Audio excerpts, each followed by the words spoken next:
welcome to this machine learning webinar. The first thing is, uh, what is machine learning is, we are teaching machines to understand, if I need to give you some brief example, like how machine learning is changing the industry is, I hope everyone does some kind of online shopping, right? Some kind of e-commerce stuff, something like Amazon, something like Flipkart, something like Myntra. I hope everyone would have been, would be doing that. So how do you think the background works? How do you think the platform comes up? Like let me take an example of Myntra.com, where we have all these merchandise. Let us try to fix, like, if you want to opt for a red T-shirt, what do you do? You will go search for T-shirts and then you would put up some filters, right? Like this is red. I would like to have list the T-shirts which are red in color. So you would go and check in the filter of the color and then the size, all those things. So how do you so guys, how do you think at the background it works? Probably there is an engineer who will be taking that cloth or T-shirt and then tries to interpret the color. Like for example, if it is red in color, he will tag it as red color, and then based on the size, based on the style. So there is some human being who is doing this, right? So, I mean, if you can try to understand or gauge the hard work behind it, like if you have 1,000 T-shirts of different colors, and if you want to manually code it, you need to literally take each and every photo of the T-shirt and then tag it under various filters so that when the shopper wants to filter it out, it will be easily available for him, and it will improve his shopping experience. But this is a tedious task, right? Like, what if I have 1,000 T-shirts of various colors? The software engineer or the ACE assistant, someone, they need to pick the T-shirt, they need to tag it under red color or whatever color it is, size, style, etc. So many other parameters. So it's a tedious job. Yeah. But how machine learning is going to help us here is,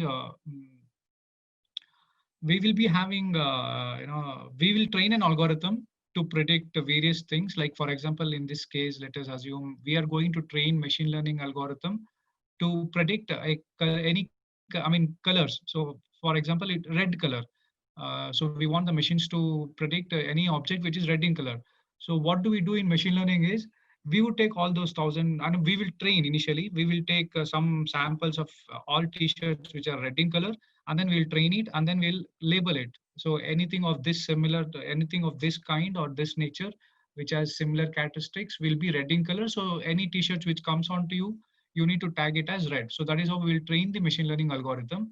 And then after training it, what we'll do is we'll take again the 1,000 pictures of T-shirts and then give it to algorithm. So because it has learned what is red color, it will try to tag everything which is similar to red or closer to red in color as red, and others as not red or some other color, because as of now we have only trained the machine learning algorithm for one color, that is red. So it will only classify the T-shirts which are red in color as red and others as non-red.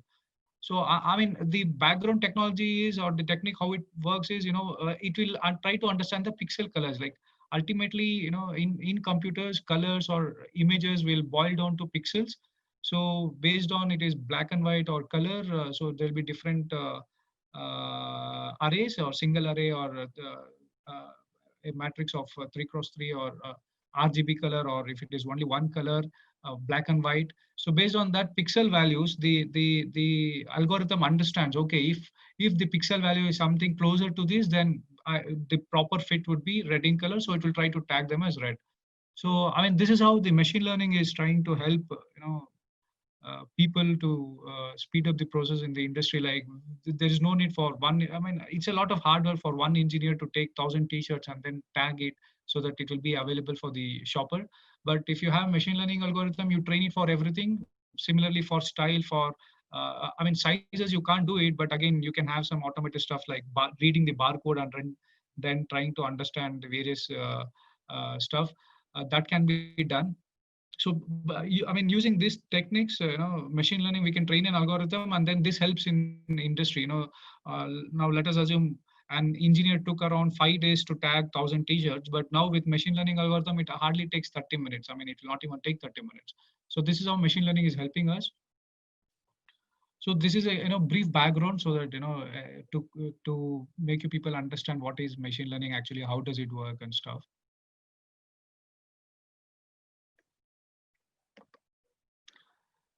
This is a simple image, now, coming to machine learning, let us try to understand the various regions of machine learning. I mean, it all started with artificial intelligence, and then machine learning, and then deep learning, and this in turn is a big, I mean, a subset of data science. I mean, data science is a bigger picture. In data science, all the statistical models, everything comes in, and then within that, artificial intelligence is a subset of data set.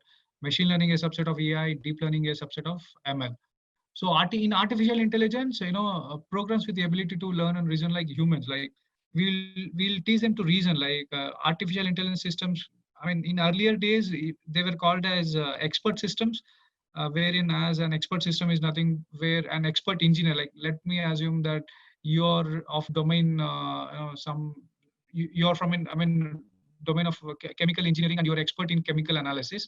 So whatever you have learned, you will try to code it to a program, and then it acts as an expert. The program acts as an expert. Like that is what happens, and, if you give your symptoms, there are so many AI powered apps. If you just tell them your symptoms, it will try to say whether it is you're you're infected with the disease or not. Like the same thing has been used in so many COVID-19 automated apps, where you just tell, input your symptoms, and then it will try to analyze like whether you are positive or negative. So that is artificial intelligence, where you need to program each and every stuff. But again, there'll be so many logical statements which makes it intelligent. And coming to machine learning, in machine learning, you don't program everything explicitly, but you train them. You train, and one of the major feature of training is features. We have something called as features. Features are nothing but characteristics. Like if you have a phone, it will have so many features, right? This is the RAM, this is the processor speed, the screen type, the authentication type, whether it is fingerprint or facial ID, etc., etc. So, I mean, in machine learning, we will extract features of the problem what we are trying to solve, and we will train the algorithm on the features. Like, for example, in the first scenario what we discussed, if you're trying to train a machine learning algorithm to predict t-shirts which are red in color, there the feature engineering is pixel value. So by we will tell the algorithm that if pixel value falls between so and so range, then it is red in color. So you need to tag it as red. So that is feature engineering.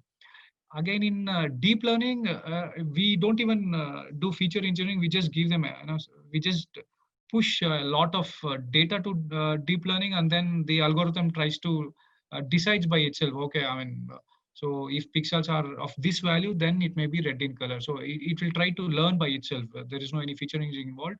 But then what is a key classifier or a key constraint or key differentiator in all these three technologies is, in artificial intelligence you don't need much of data, you just need the expertise. So you need someone who has a chemical engineering knowledge, so that they can classify chemicals or different types of isotopes, etc., etc. But in machine learning you need a lot of data. You don't need I mean, uh, chemical engineer or an expert from that domain, but you need a lot of data. Like they would have done so many analyses, right? Like if this is the chemical, then it behaves like this, it reacts like this. Then we collect data of all such things, and then we try to train the algorithm. But in deep learning, like for example, in machine learning, let us assume, even though it may not be a correct metric to understand in terms of chemical engineering, let us assume we may need 1 year data. Like we may need an data of an engineer who has worked on chemical stuffs for 1 year, and then we can use it to train machine learning algorithm. But in deep learning, we need 10 years of data. I mean, that is one of the major differentiator between ML and DL is, in DL we need a lot of data, and based on the data, when we try to pass on those data between different we call it as neurons, and each and every neurons will have some kind of activation. Based on that activation and then bias and weights, we try to pass the data. So based on that, it actually tries to recognize and then tries to find some patterns and then tries to understand. So that is how deep learning works. Anyhow, we'll be focusing on machine learning because machine learning is where it is practically applicable. Because deep learning and all, okay, I mean, if I need to give you an area where these are applicable is, ML is, I mean, applicable to majority of the domains. Deep learning is highly applicable what we humans find it difficult. Like for example, facial recognition and all, for us it is easy, but for algorithms it is kind of difficult. and it requires a lot of data, images, processor. Example, we need GPUs and all. So deep learning is for those applications which requires a lot of resources in terms of processor. Also a lot of data. So deep learning is on that. Like deep learning is doing good in facial recognition, in voice recognition, all those stuff. So machine learning is where we try to focus on, and because we have more practicals or more use cases in cybersecurity, so we'll be focusing on machine learning. I hope you people got a simple understanding of what is artificial intelligence, machine learning, and deep learning. If you have any questions, please do message us, so that Nageshwari can tell it to me. Sure, Hemant. So if there is any questions, so they'll be asking by the end of the session. Okay. Yeah. Yeah. So since now we discussed what is AI, ML, and DL, let us try to understand what is that feature engineering, what we spoke in the previous slide. Here we can see the techniques used in machine learning and deep learning. As you can see, we have an image of a car, and then there is some engineer who is doing the feature extraction, and then we pass it to the algorithm, and then it tries to classify. There are different approaches for different problems. We'll see what is it in next slides. And then it will try to decide, the algorithm will try to decide whether it is a car or not a car. So that will be the output. Now, if you observe in the input, we have an image of a car. In feature extraction, it would be mostly like, how many wheels it has, what is the engine, just like, again, the features, what defines a car. So that we try to put in all, when you have a data set, like let us just visualize you have an Excel sheet, you have name of the object. Let us assume it is a car, or it can be any other object. And then in features, we'll have number of tires, or what is the engine size, what the CC, what is the mileage, and then what are the other features, whether it has a GPS, auto parking, etc., etc. So we'll make an Excel sheet of that, and then we'll have some other objects which are not car, and then it will have their own features. So we have that data available as of now. So once we have that data, we will try to extract those features and then train the machine learning algorithm and then try to get output. But in deep learning, we'll just put in the data. We'll not do any feature extraction, anything. We'll just put in the data, whatever we have, and then it tries to understand over a period of time. Okay, if it is car, then it will have an engine, it will have wheels, it will have mileage, all those things. So that is how the deep learning, or in deep learning, it's mostly about neural networks. That is how neural network will understand. So because in deep learning we also require huge amount of data. Like, let us assume that in machine learning we may need data of 100 objects which are car, but in deep learning we may need 10,000 objects. So then it will try to understand, okay, so if it is a car, then it will have an field or feature as engine, feature as mileage, etc., etc. So that is how these are the major differences between machine learning and deep learning. Now, let us try to understand intelligence from the context of a machine. Like for us, intelligence means, basic in any term, intelligence means which helps us to make decisions. So if you're intelligent enough, you should be able to make decision. Like just put in, just assume that you're going to buy a phone. So what and all you do, you try to see, right, what is its what are its features like, and that depends again. One important thing in feature is it depends upon the problem you're trying to solve. Like for example, not everyone's phone requirements are same. Some people want to buy a mobile phone which has a better camera. Some students are interested in buying a phone which has better gaming capabilities. Some students are interested in buying phones which are better processors. Probably they are into YouTube and stuff, something like that. So first you need to know what is what is the problem you're trying to solve, and based on that you try to engineer the features.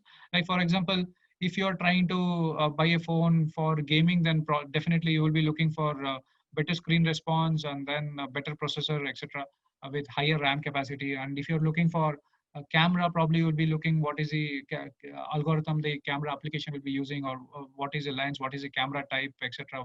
All those stuff. So it's always important for you to know the problem of the background of the problem, and then based on that you do the feature engineering. Not all problems will have same features, and you're not supposed to generalize any feature engineering, because you're trying to solve a problem and you need to focus the training on that. Else what happens is, the accuracy or the prediction will be of lesser rate. So it is always better you first decide on the problem what you want to solve, and then do the feature engineering. So coming back to intelligence, so for machine, in the context of machine, what is intelligence is, this is nothing but, uh, what do we say? This is a control block diagram of an AC, air conditioning unit. So we have a controller, we have a process, we have feedback. So we'll try to see where these blocks fit into the example what you have taken of, air conditioning systems. So, the input is, because so many guys are from electrical background, the input for any air conditioning system is electricity. But no, we are talking in terms of machine learning. Here we are trying to address some problem. So the input will be the set temperature. So we'll be setting a temperature. So based on that temperature, the AC should function. And then we'll have a controller. Controller is nothing but simple switches on and off. And then we have the process. Here the process is what? Limiting our context to Indian, or especially the hotter areas, process means cooling. We'll be using air conditioning system only. It can be used for heating also, but major in Indian cities, majority of the places it's for cooling. So we'll stick on to that example of cooling. So the process is cooling. The output is controlled temperature. Now again, we take the feedback. That is nothing but the temp. We'll have a temperature sensor. So from temperature sensor, we'll take the feedback from the output, and then we'll again relay to the logic or the input. So then it compares. So here normally it will be a comparator. So it compares what is the set value and what is the actual output value. So based on that, it keeps on trying to average out the temperature, controlling the air conditioning unit.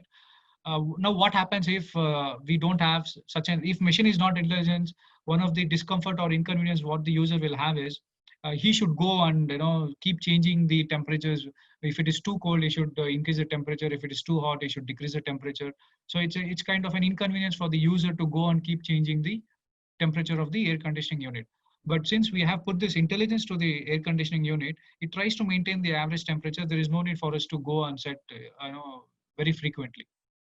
So in simple terms, this is intelligence. In terms of machine language, or in the context of machine, this is what we call it as intelligence.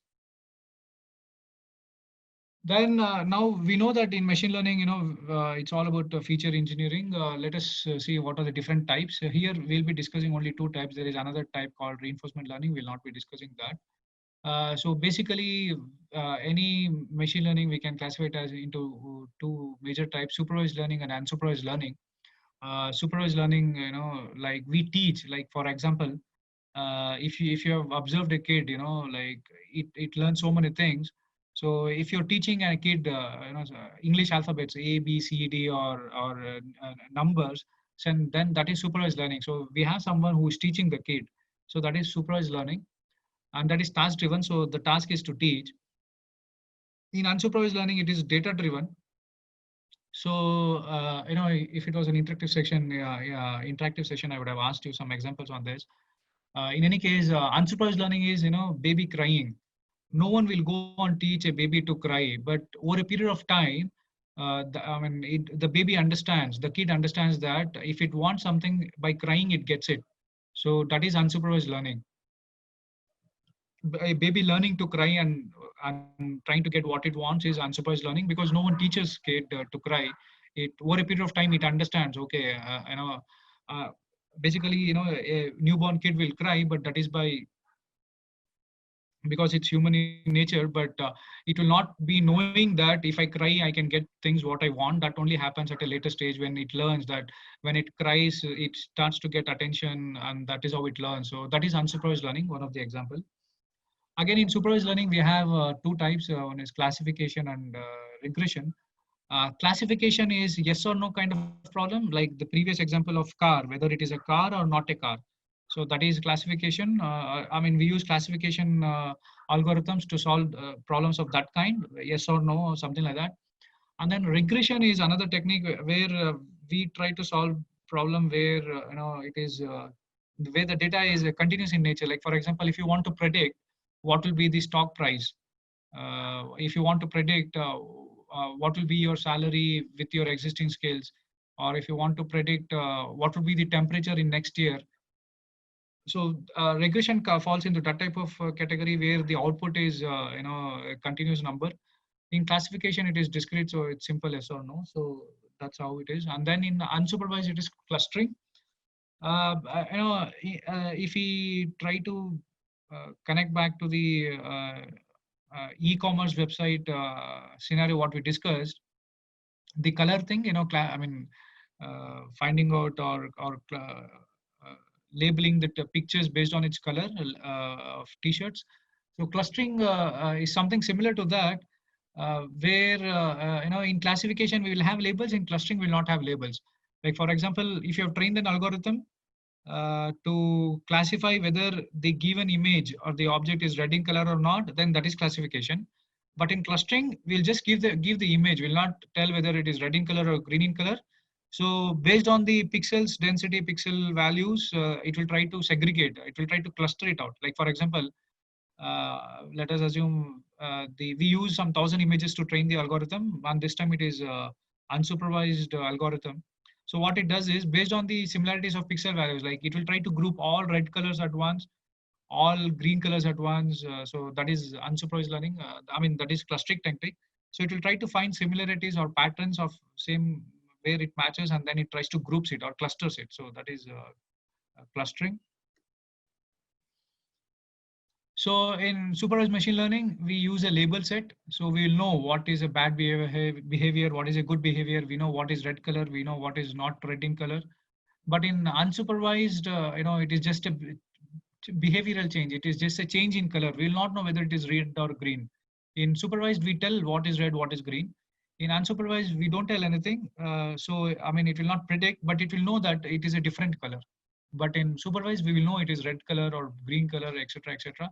In unsupervised, we will not know the color, but we'll know it is different color.